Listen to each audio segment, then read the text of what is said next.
Eu vou apresentar um trabalho aqui sobre dispositivos de drenagem e eu vou falar principalmente sobre os tipos de saídas d'água e os drenos rasos longitudinais. Primeiro, dispositivos de drenagem, né? O que são?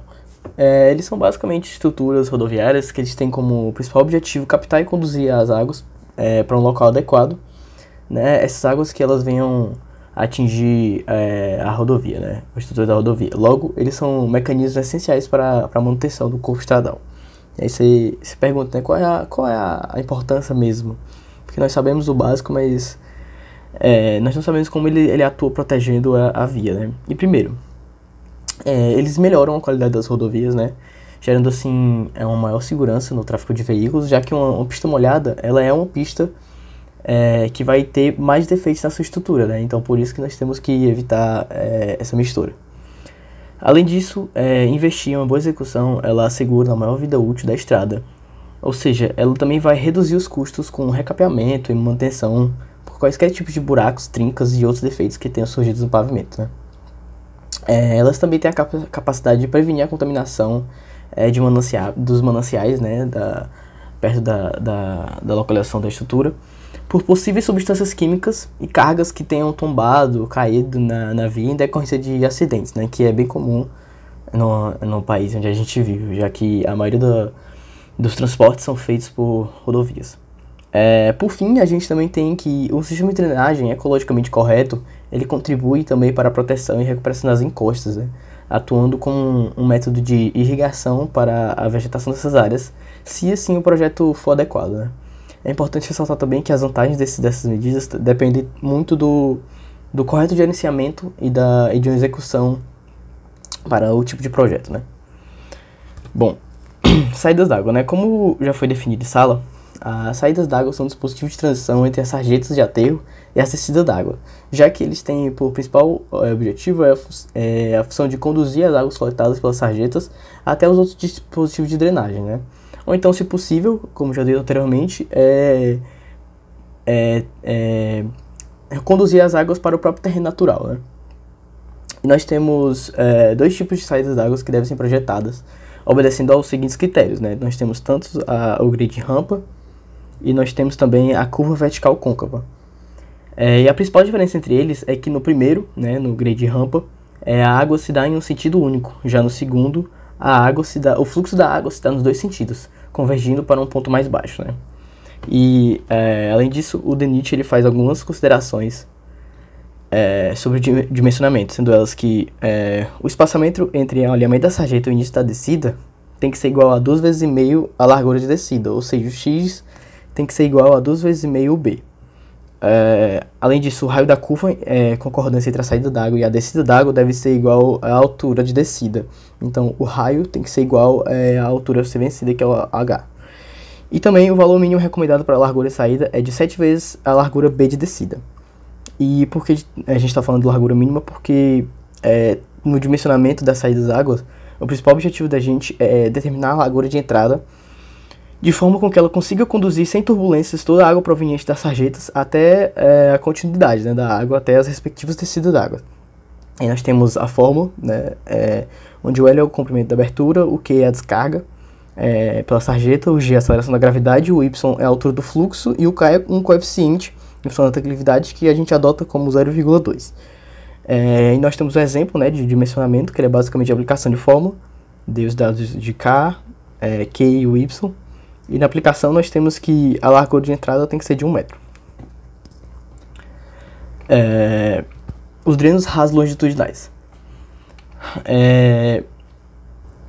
Bom, conforme foi definido pelo DENIT, a função dos drenos rasos longitudinais é de receber as águas drenadas pela base drenante.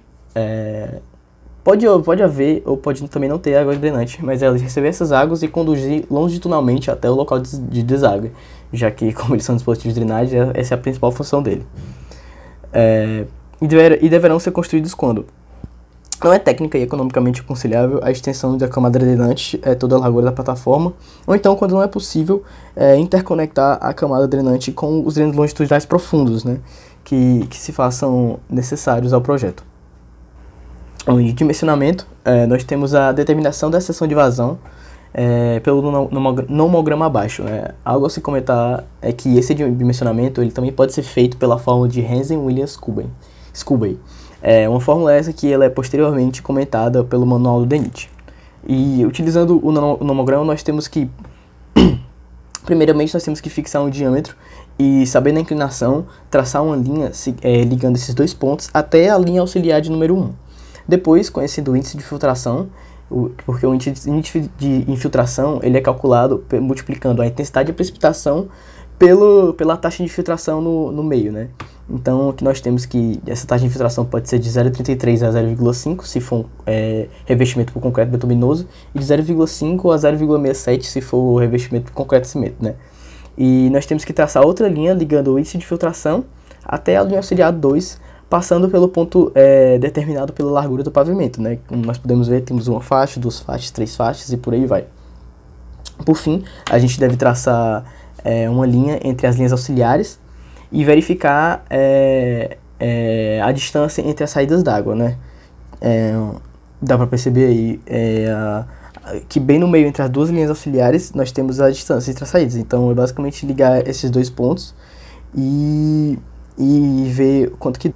É importante salientar também que cada primeira tentativa não resultar em uma solução economicamente adequada para o projeto específico, deve-se repetir a operação, todos esses passo a passo, alterando o diâmetro do tubo.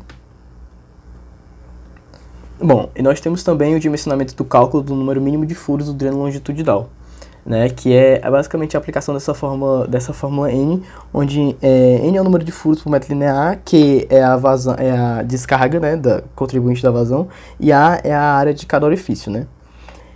E por fim, nós temos o cálculo do número nós temos o cálculo do tempo máximo de permanência de águas infiltradas na camada drenante, né. O cálculo de tempo que fisicamente você tem que dividir a distância pela velocidade, e a velocidade nós temos essa aplicação dessa fórmula onde vê a velocidade, o K é um coeficiente de condutividade hidráulica, o I é o gradiente hidráulico e o NE é a porosidade efetiva do material utilizado, né? E por exemplo, um exemplo nós temos aqui o dimensionamento pelo nomograma, né? Primeiro nós fixamos o diâmetro do tubo em 15 e a inclinação em 2%. E aí nós conseguimos chegar nesse ponto mais ou menos no meio da linha auxiliar 1. Depois, sabendo o índice de filtração, multiplicando pela porosidade do meio, nós temos como 60 mm por hora o índice de filtração. E, como já dito anteriormente, a largura do pavimento é de duas faixas. Então, nós traçamos uma linha reta entre esses dois pontos, chegando até a linha auxiliar 2. E, por fim, nós conectamos esses dois pontos da linha auxiliar 1 e 2. E eu chego à conclusão de que entre as distâncias de saídas entre os tubos longitudinais seria entre 90 metros, já que está no meio entre os 120 e 80. E aí também nós temos um exemplo do número mínimo de furos do dreno longitudinal, tendo como dados a abertura com diâmetro de 60 mm, que é determinado pelo DENIT, e o ângulo de 180 graus. O que eu dei também que a vazão é 0,1 metros por segundo, né? Então, primeiro a gente tem que achar a área, né, do furo. Então, utilizando essa fórmula, nós temos que o D é 0,06 e o θ de 180. Primeiro a gente usa em radiano e nós utilizamos em graus, né?